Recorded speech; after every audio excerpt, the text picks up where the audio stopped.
Now, when we met together last time, we explored music and the deep impact that it makes on us.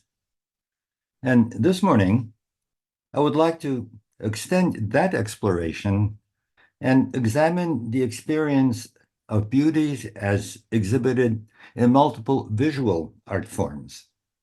And because it's visual, to make the exploration feel more real, I have prepared this slideshow for you, starting with the god in Hinduism who is invoked at the beginning of every important undertaking, Ganesha.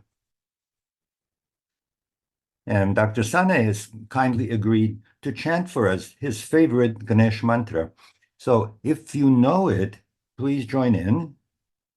And everyone, please just enjoy the beauty of this little statue of Ganesha. My wife Ivana and I brought it home in 2017 from Tirupati, the city where we had lived during 1965-66, while I taught at Sri Venkateshwara University and Yvonne delivered our first daughter, Rachel Sushila. 2017 was our final visit, and we were able to spend several days with the family who had been our hosts during that first momentous year so long, long ago, Professor Sasira Babu and his wife Sulochana. And we bought the statue while we were with Dr. Babu. So, Dr. Sane. महाकाय कोटिसूर्यसमप्रभ निर्विघ्नं कुरु मे देव सर्वकार्येषु सर्वदा.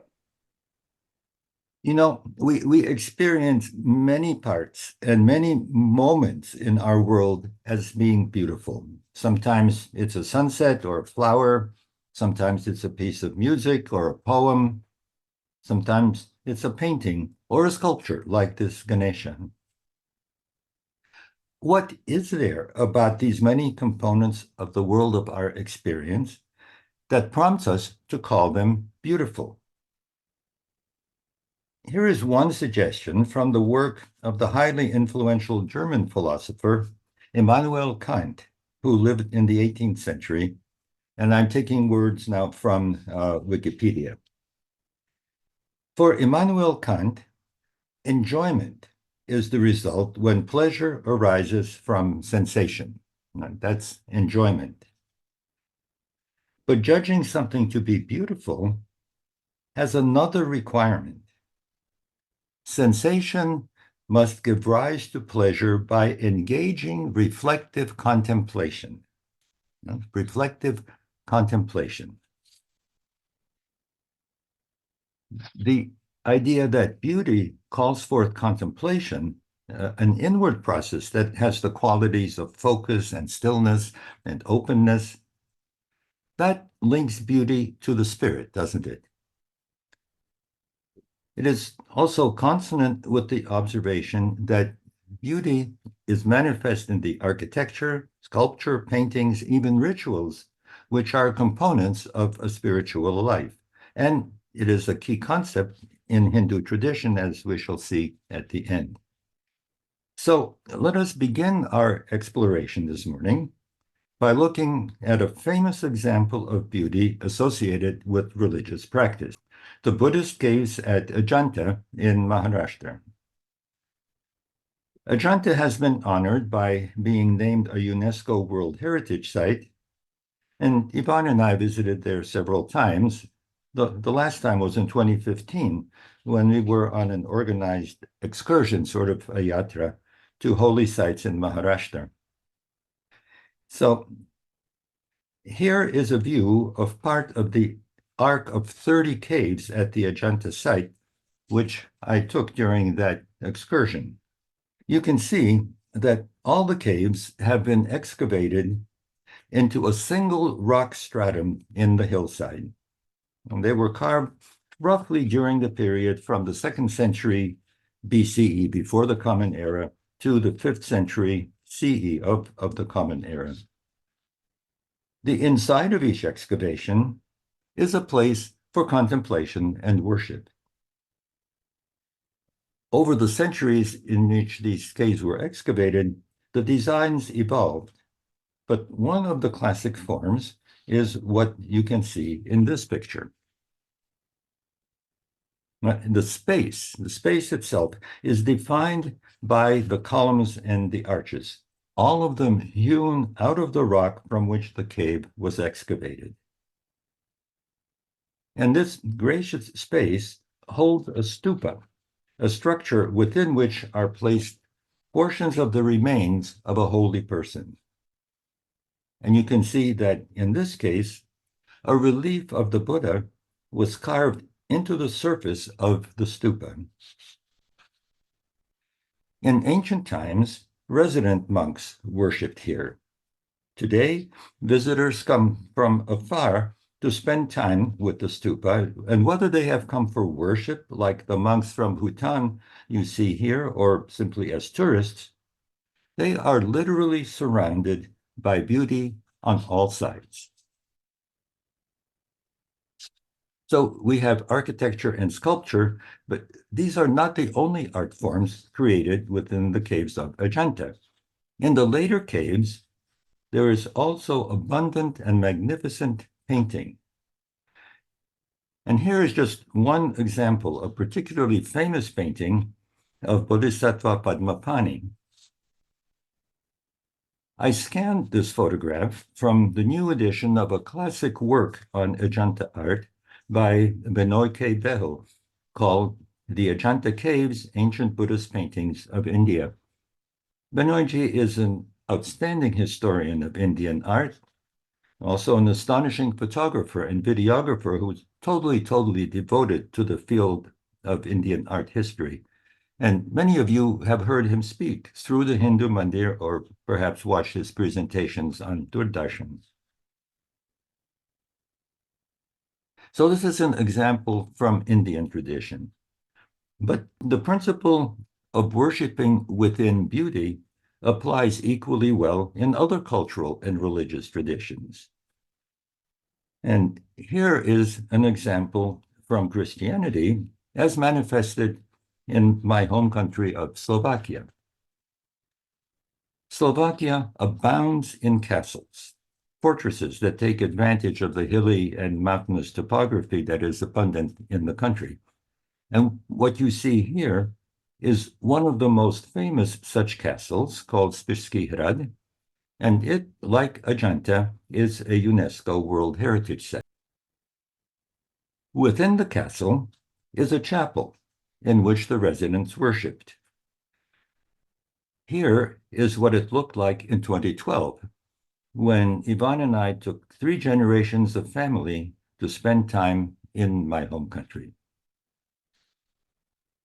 The architecture is really simple, but it's carefully designed, and there is wonderful light.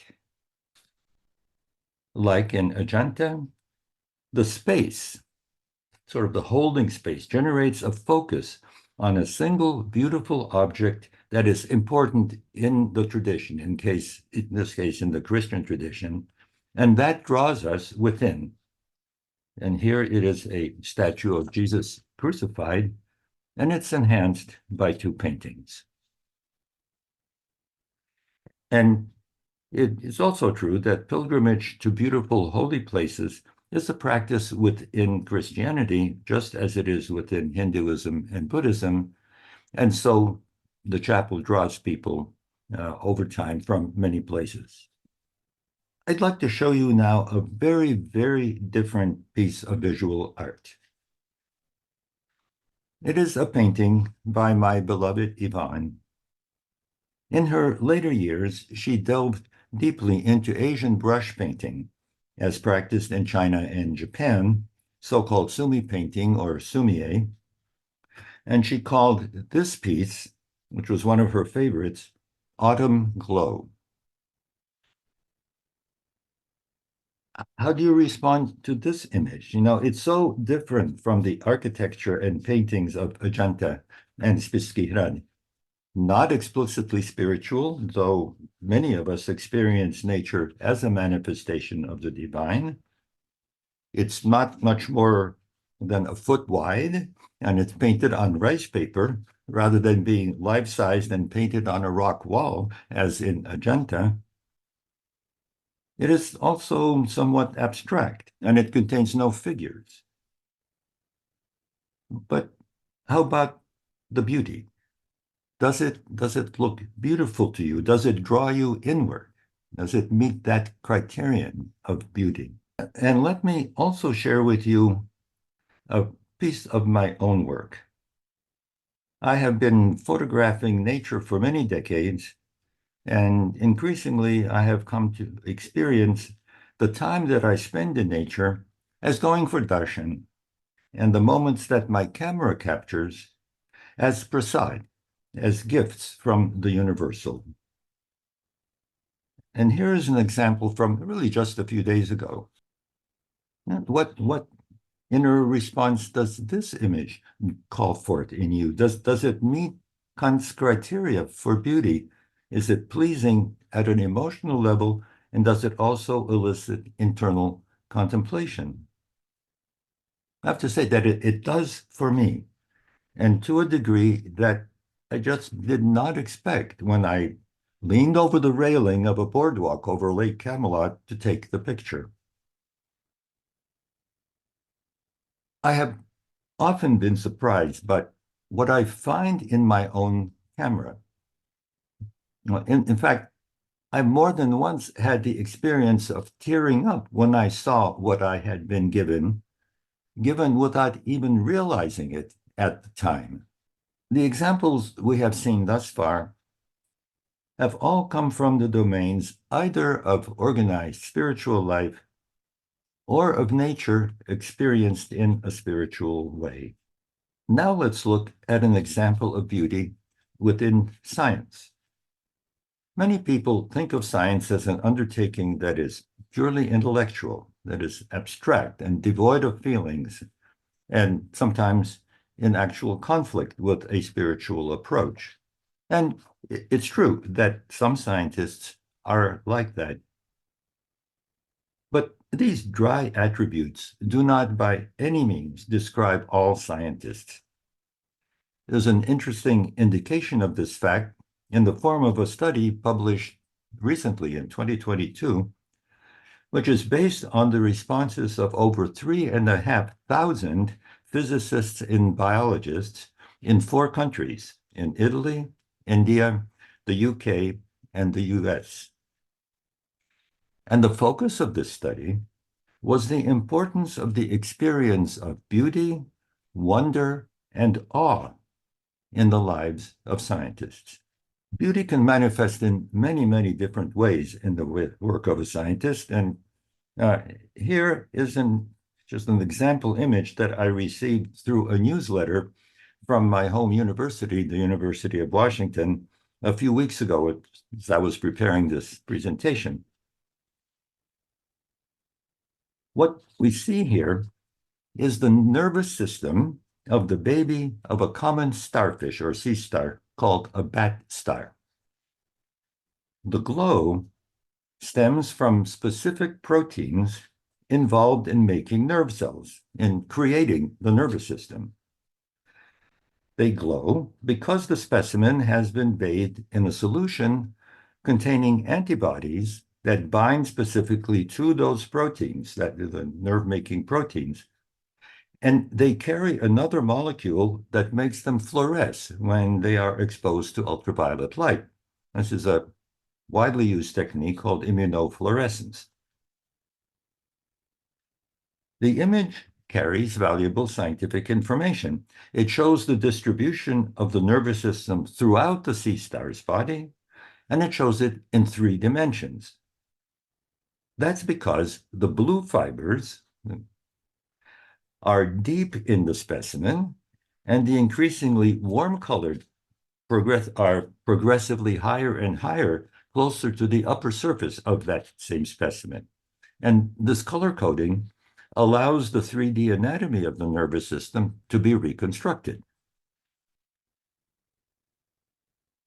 But isn't the image also stunningly beautiful, including in the sense of eliciting, drawing internal contemplation? The colors are not arbitrary. They were selected by the investigator precisely for the beauty they generate in the image.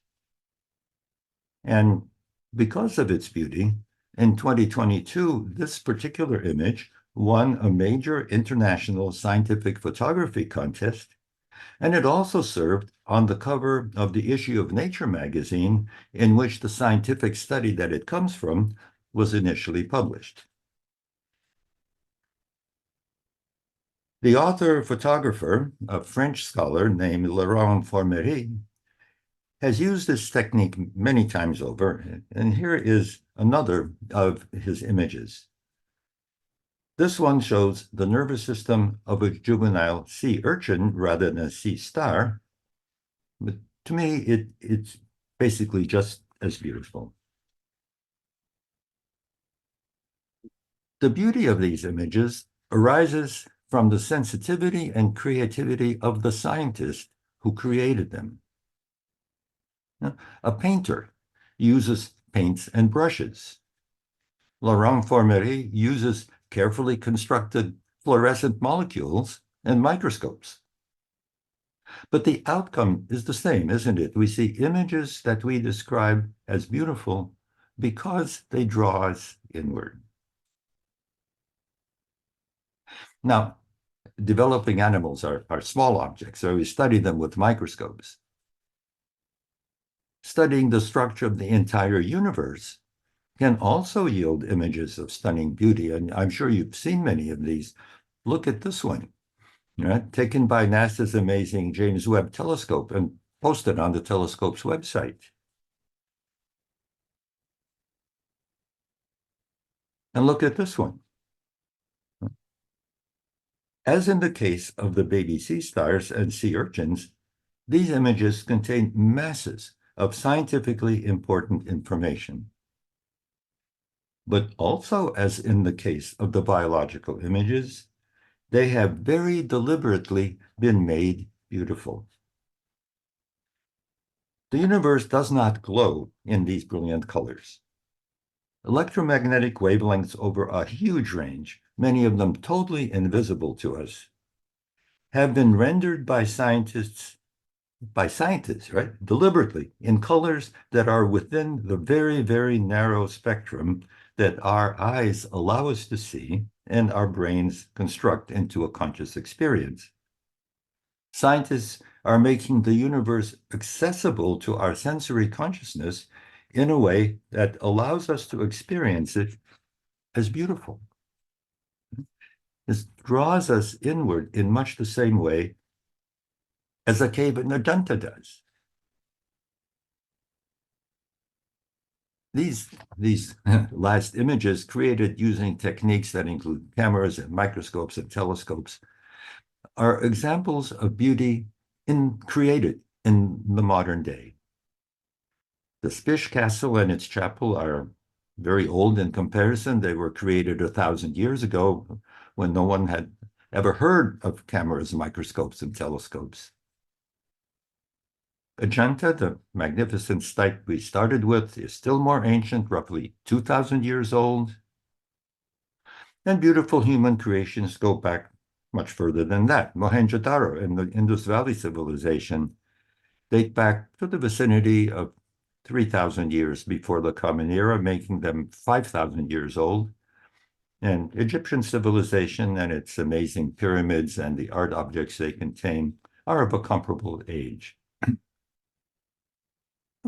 5,000 years ago sounds like pretty ancient history. But the creations of these civilizations are by no means the oldest works of art that have been uncovered. There is a famous series of over 200 caves in southern France and northern Spain that contain thousands of paintings, sketches, and sculptures dating to the so-called Upper Paleolithic period of 12,000 to 50,000 years ago. Artistic remains from this ancient Stone Age time have also been discovered in India.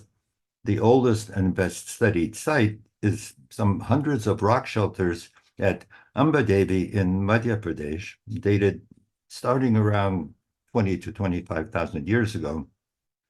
But the art there, while abundant, is not nearly as sophisticated as it is in the caves of France and Spain. Paintings in specific caves in the French and Spanish region have been dated to as far back as 30,000 years before the Common Era. Among the best known and most spectacular examples are those found in the Lascaux cave of southwestern France, dated to around 15,000 BCE, so 17,000 years ago. There are almost 2,000 paintings and engravings in this complex cave system. And like Ajanta and Spirsky Hrad, Lascaux has been declared a UNESCO World Heritage Site. The artwork in Lascaux is spectacular. Just look.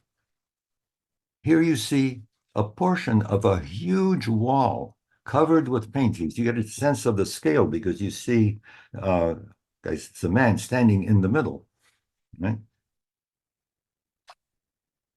And notice in the lower right, there's a picture of a bull. Here it is closer up.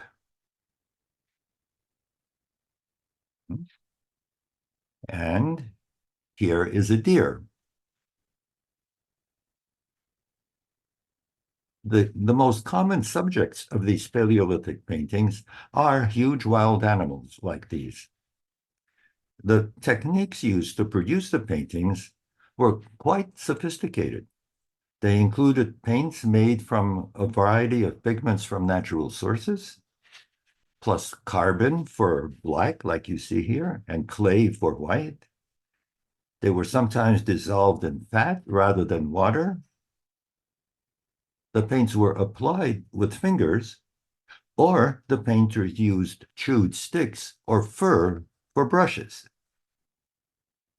Often the walls on which the paintings were made were first cleansed to provide a smoother surface. Sometimes the edges of the figures were incised, which gave them more of a three-dimensional look and a kind of a sense of movement.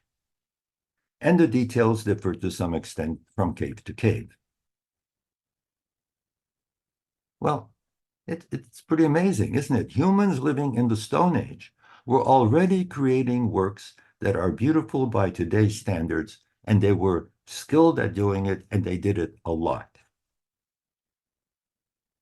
It's absolutely natural to ask, why? Why did they do this? What was behind these creations? We cannot peer into the inner lives of our ancestors 30 or 50 or even more thousands of years ago. The best we can do is try to put ourselves in their places and try to imagine why they invested such effort in artwork and what they might have experienced. A number of scientists in a variety of disciplines have done this in rather creative ways, invoking explanations that range from shamanism to keeping a record of animal kills.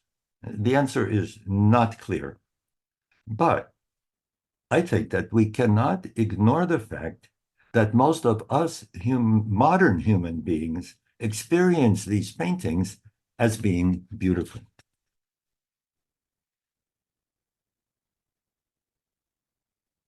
These paintings by our Paleolithic ancestors strongly suggest that the basic sense of beauty is deeply embedded within us. It's been with us for tens of thousands of years. But there's more. There's now evidence that the Neanderthals, who lived in Europe from 40,000 to perhaps 400,000 years ago, also created objects that we regard as beautiful. And it was pretty clear that they were meant to be ornamental. Neanderthals are regarded by most scientists as belonging to a different species than do we humans. Now, the genes tell us that we are closely related, but nevertheless, we are now encountering evidence of a sense of beauty that extends beyond us humans. Well, how far might it extend? Charles Darwin, whom we know as the principal formulator of the concept of evolution, wrote a book in which he made the case that the females in at least some species of birds choose their mate on the basis of the mate's beauty, both in the way he looks and in the way he dances. Most of Darwin's contemporaries dismissed this idea that birds have a sense of beauty, even if they admired the concept of evolution. But it is making at least a partial comeback. Its most notable spokesman in America is a distinguished ornithologist at Yale by name of Richard Perm, who has written a prize-winning book entitled The Evolution of Beauty: How Darwin's Forgotten Theory of Mate Choice Shapes the Animal World and Us. There's a writer named Ferris Jabbers who wrote a really great essay based primarily on the work of Richard Perm, and he called it How Beauty is Making Scientists Rethink Evolution. It appeared in the New York Times in January of 2019, and it elicited close to 1,000 comments. He begins this essay with a vivid description of the kind of beauty-related phenomena that scientists are trying to understand in the framework of evolution. This is what he says. A male flame bowerbird is a creature of incandescent beauty. The hue of his plumage transitions seamlessly from molten red to sunshine yellow. When males of most bowerbird species are ready to begin courting, they set about building the structure for which they are named, an assemblage of twigs shaped into a spire, a corridor, or a hut. They decorate their bowers with scores of colorful objects like flowers, berries, snail shells, or if they are near an urban area, bottle caps and plastic cutlery. And here is an example of a bowerbird in the act of decorating his bower, taking full advantage of human product. And this particular species, the satin bowerbird, distinctly loves blue. Now, the article continues, should a female show initial interest, the male must react immediately, staring at the female, his pupils swelling and shrinking like a heartbeat. He begins a dance best described as psychotically sultry. He bobs, flutters, puffs his chest, he crouches low and rises slowly, brandishing one wing in front of his head like a magician's cape. Suddenly his whole body convulses. If the female approves, she will copulate with him for 2 or 3 seconds, and they will never meet again. The bowerbird's bower, as at least one scientist has argued, is nothing less than art. When you consider every element of his courtship, the costumes, the colored feathers, dance, and sculpture, it evokes a concept beloved by the German composer Richard Wagner. His term was Gesamtkunstwerk, a total work of art, one that blends many different forms of art and stimulates all the senses.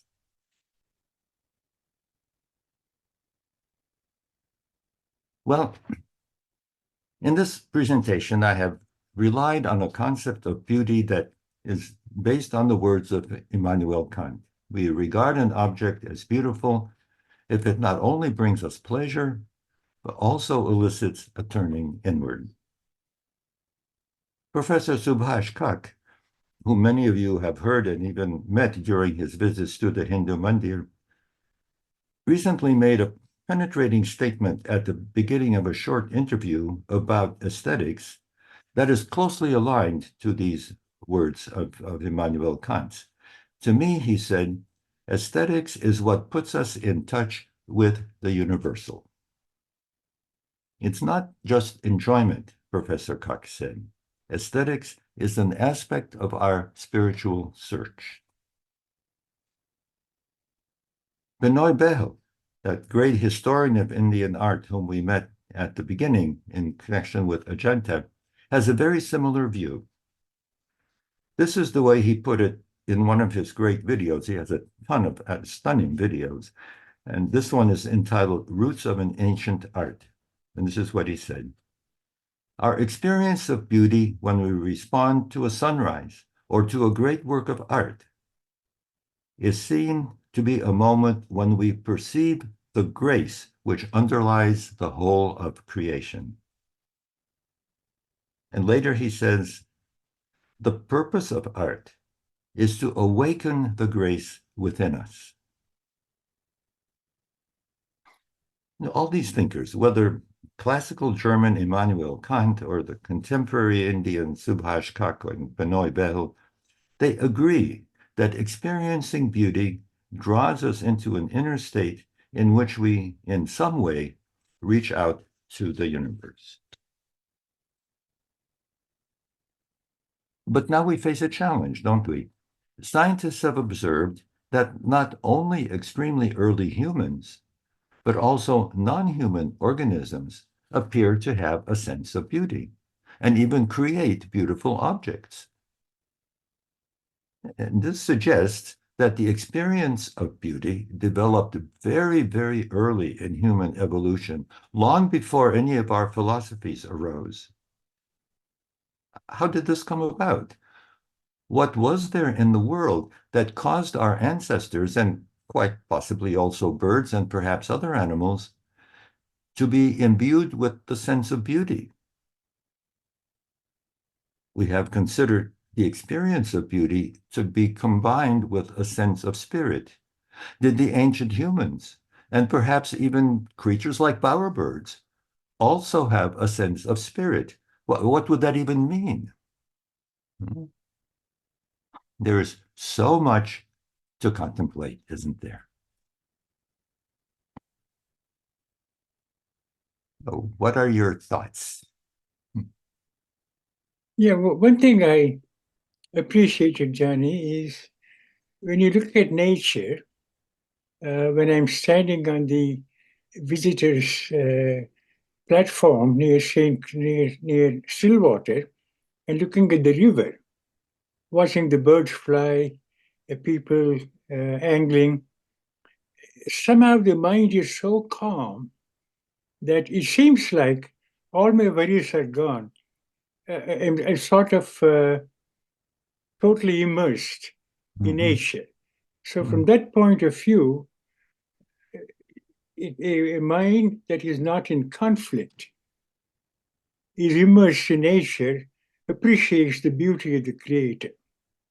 And so I'm not surprised that people of almost any age or any country, when they gaze at the mountains, the trees, the river, their gaze is so fixed that you can sense that they're totally immersed in the beauty of nature. And that is something that you cannot create yourself. Yeah. Some paintings try to do that, but you can't beat nature. Right. Yeah. Yes. Yeah, I certainly have a similar experience. If I may, thank you for your beautiful presentation, first of all, and namaskar to everyone. I feel like looking at your presentation, it was beautiful pictures, and I think that beauty, even songs. I didn't get to hear your presentation, but even with the beautiful songs like bhajans and things that we listen to, that kind of gives us that feeling of peace. Everything boils down to, I think, is our core nature, which is beauty itself. And I think all these beautiful things that we are gravitate towards is kind of attracting us to come to realize who we are, if you will. So and these sort of things work as a portal, I think, to realize the ultimate beauty that we all are. So that's how I look at it. And then this was a beautiful presentation, and thank you so much. Well, Johnny, I enjoyed it greatly. I think when you see these beautiful pictures, what we tend to do is reconnect to our own true nature. And our true nature is nothing but divine, which is exquisitely beautiful. And when you see these images of other entities, like beautiful birds, or that growing bud in that water of a little lotus bud, you reconnect to the same divinity that exists in each and every one of us. When I look at that lotus bud that's coming out, Johnny, it reminds me what we as human beings can do in this life filled with strife and difficulties that we see, the tragedies and dirt and other things that we see with the modern way we live, is that doesn't matter where you start, in the muck and the mud, in the deep down water.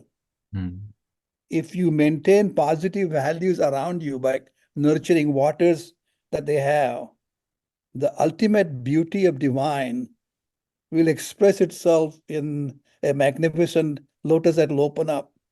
And to me, that is a message I take from these presentations, where a human being, regardless of what challenges he or she faces, if you remain in a good company of supportive friends and family, can express himself or herself fully and come out with the divine beauty that exists in everything and everybody.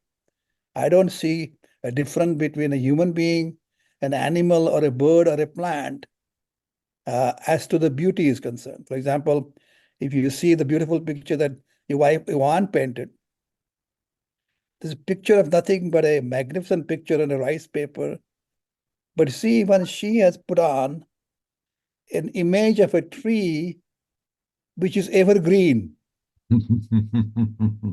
That is the spirit of divinity.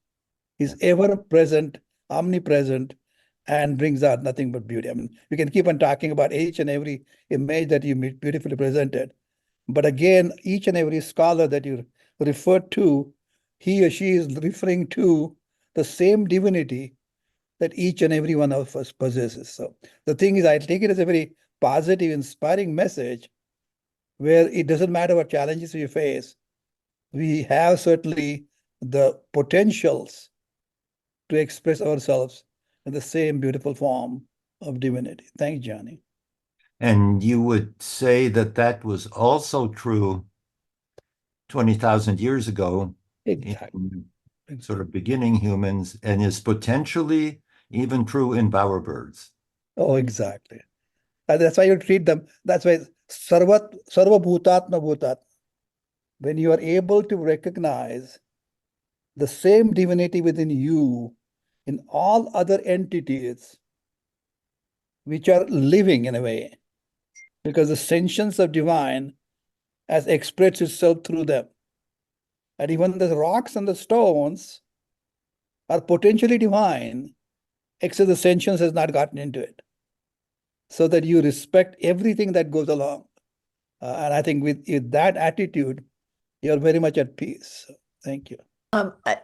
My Mahananda, and I had an observation. It was a beautiful presentation, Johnny. It was exquisite. I have an observation about this current time that we live in, when I feel that the overconsumption of beauty threatens up the planet.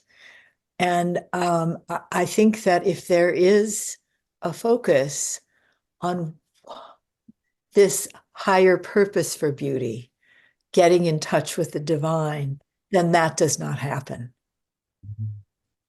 Huh. That seems to be a key element in appreciating beauty, is to take it that next step. Not just the beautiful thing in and of itself, but what it can do for you in expanding your inner awareness of the beauty in you. Mhm. And perhaps you could take it a step further and say that a greater focus on beauty and a lesser focus on just looking nice would move us in that direction. Yes. Yes, and I can't speak for the bowerbird, although I found that fascinating. And also found it fascinating that this was happening 40,000 years ago and in another species, a related species. Anyway, thank you very much for this beautiful presentation. It I get to benefit from making these presentations, and I have to say thank you to Dr. Sane because he keeps inviting me, and I always gain something. Good on. Yeah, I just want to share some of my experience, which I have done with you. Beautiful presentation to start with. My own early memories are going to the temple nearby in my home in Kerala, and there's beautiful murals and beautiful structures, sculptures all around. I don't know whether I actually noticed or consciously looked at it.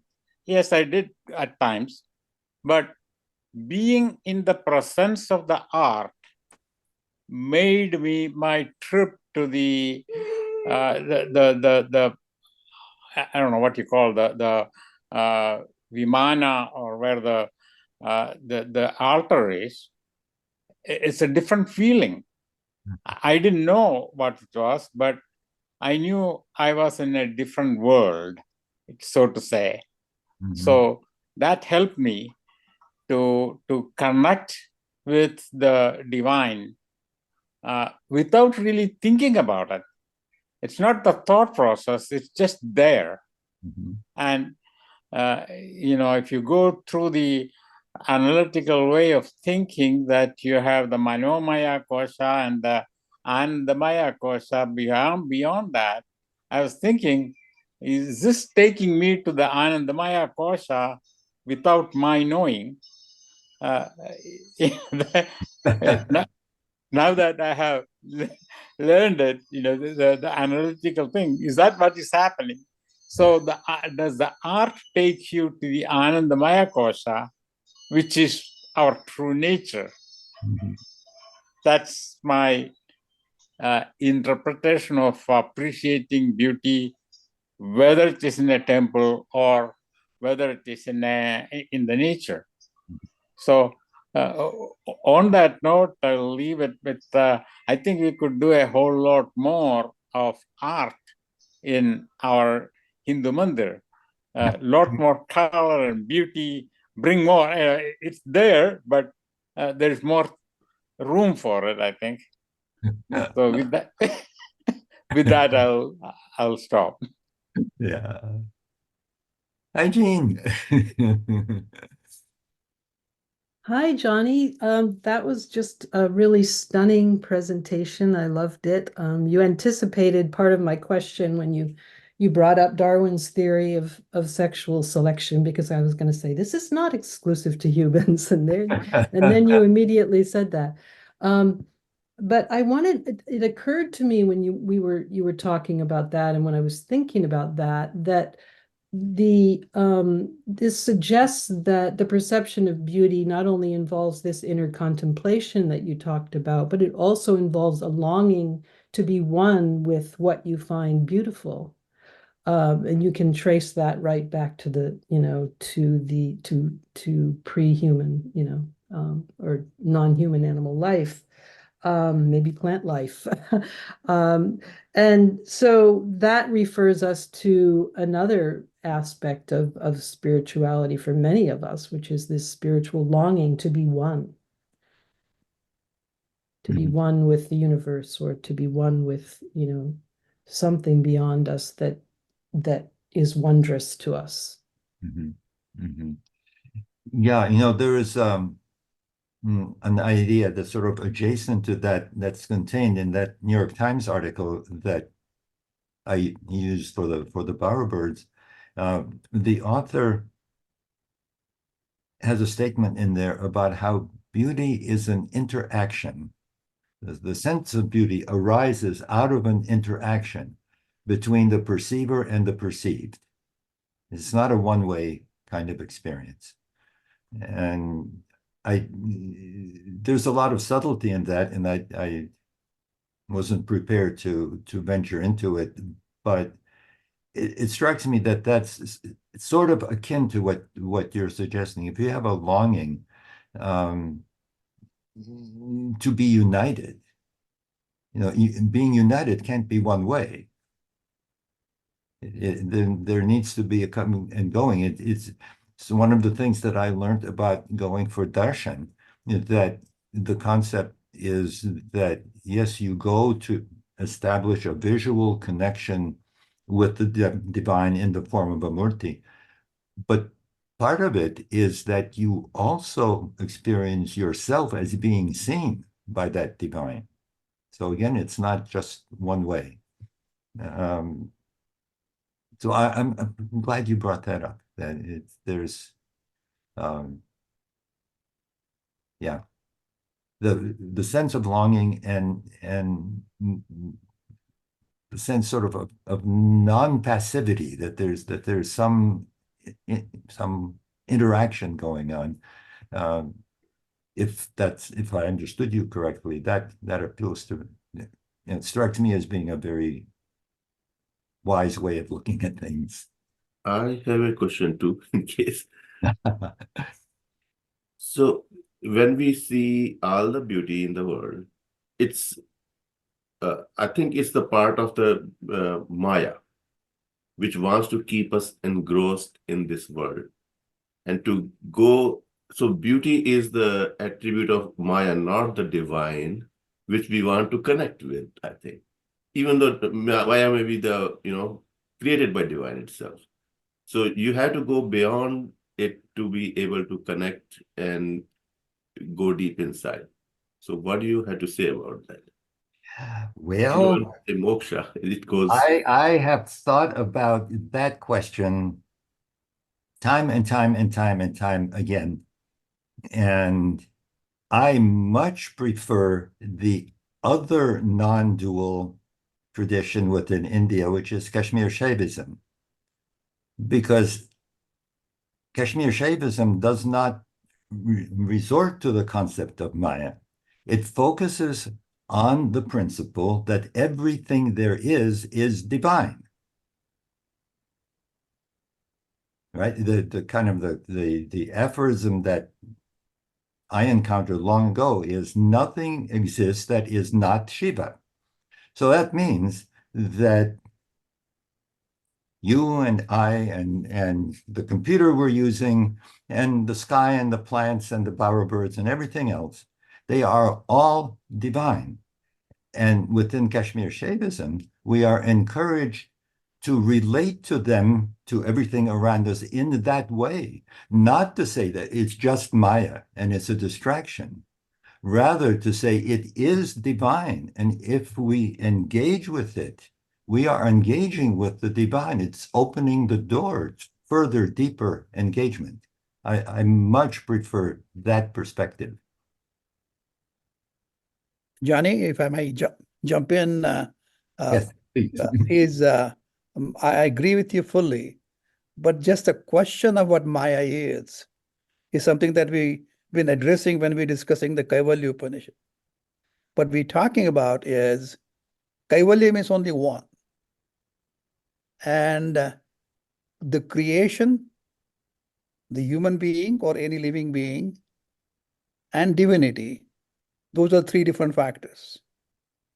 And what we are saying is, since all of these entities, the creation, has a finite life, is not considered as permanent as the divinity is.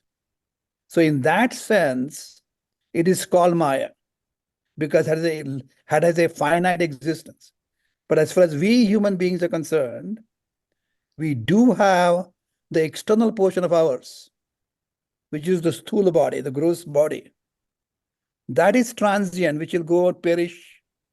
But our inner spirit, which is divine, is permanent. So once you recognize that inner divinity of each and every one of us, every living entity we see around it, is interconnected because origin is exactly the same, and everything else is transient, that is considered Maya by people who talk about Maya. Shaiva is not differing any different way because he's always But telling you. Shaivism emphasizes the fact that even that transient body is divine. But it is perishable. That's the only Yeah, difference. it is perishable, but it has the attribute of being divine and is therefore worthy of our respect and love, and is potentially an avenue to becoming more aware of and more connected with the eternal, because they are both divine. They differ in that one is transient and the other is the eternal, but they share the property of both being divine. And I in the versions of Advaita Vedanta that I have read, there has tended to be an emphasis on the transience and this expression that we should not get distracted. We should not get too engaged with the transient because it's taking us away from the eternal. The other way of treating the transient is as a manifestation of the divine, and therefore as a route towards a deeper engagement with the divine. And beauty, which is something physical, perceived by physical senses, would fall in that category. You're absolutely right. Yeah. In the sense that as human beings, we have the capacity to make choices. Mhm. So that's the reason why only the human life, as we understand it, is able to reconnect ourselves with the inner divinity. That is what the thinking is. What I'm trying to say is, even the people, if you take the concept of heaven and hell, even the people in the heaven, in quotation mark, they have to come back to this mortal world to make a logical thinking, to then look inside ourselves and reconnect to our inner divinity. So what I'm trying to say, I think it's a matter of words that we use rather than matter of difference between the true understanding of the topic. Yeah, I totally agree. Right. I obviously strongly feel that the choice of words is important because it influences how you interact with the world around you. Yeah, at the same time, if you are able to explain to the people as to why you're using a particular word, then there is no difference at all. Yeah. Okay. The point is, if you use that without understanding what it really means, then it creates confusion. But at the same time, if you are able to the thing that you're going to teach to elementary students is not going to be the same that you teach your PhD students. So you have to go step by step to go about doing it. You see what I mean? So when you try to tell them, don't worry about it, it's not as important. But it's equally as important till the time you reach that level where you realize it's not important. So semantic is important to a certain extent, but don't take it to the nth degree that is exactly what it is.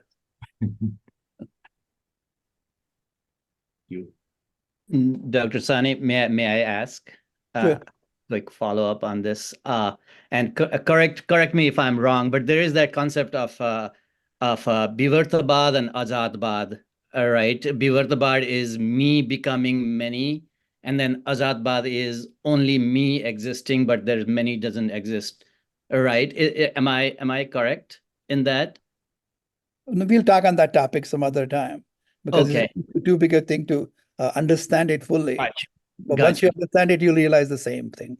Yeah. So there is no Maya in Azadbad, basically. Yes, but then again, when you say word Maya, You got to remember what everybody else is meaning.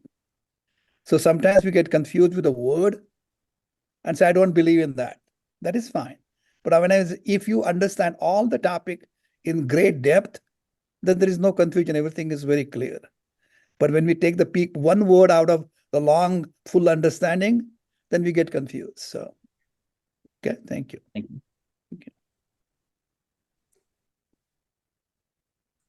Johnny, excellent presentation.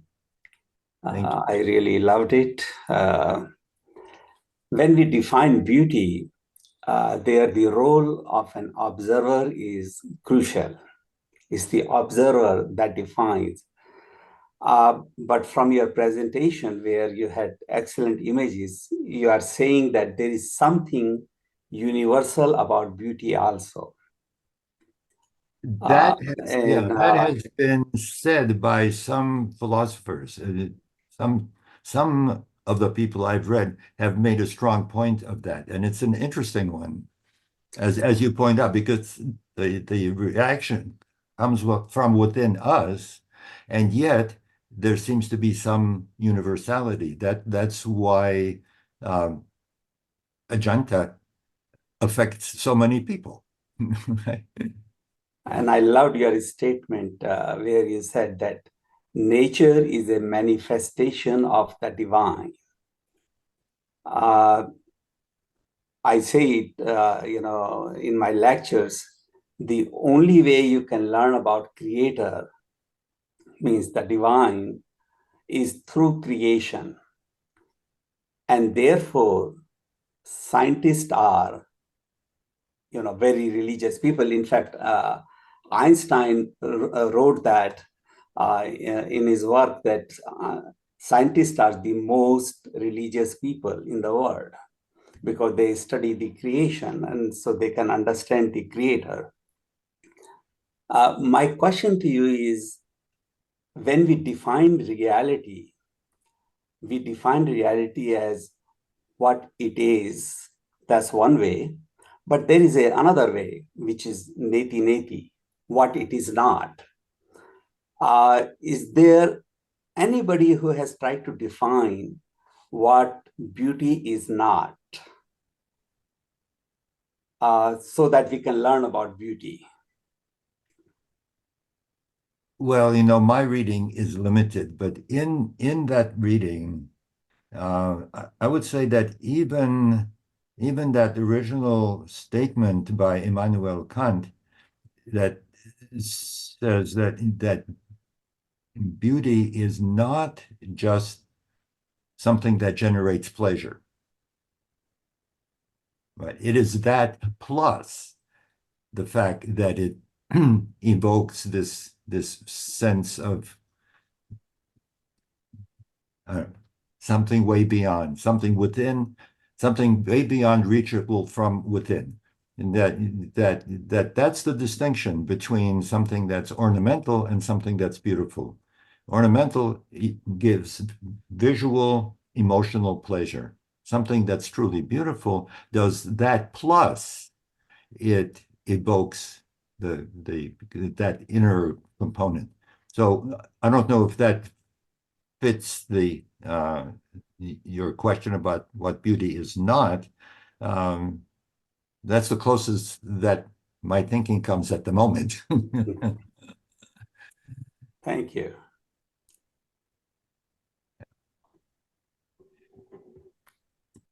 Well, are there any other thoughts to be shared, or shall we say farewell? Let's sing one verse, maybe. Om Purnamada Purnamidam Purnat Purnamudachyate Purnasya Purnamadaya Purnameva Vasishyate. Shanti Shanti Shanti. Hari Om. Thanks, Johnny.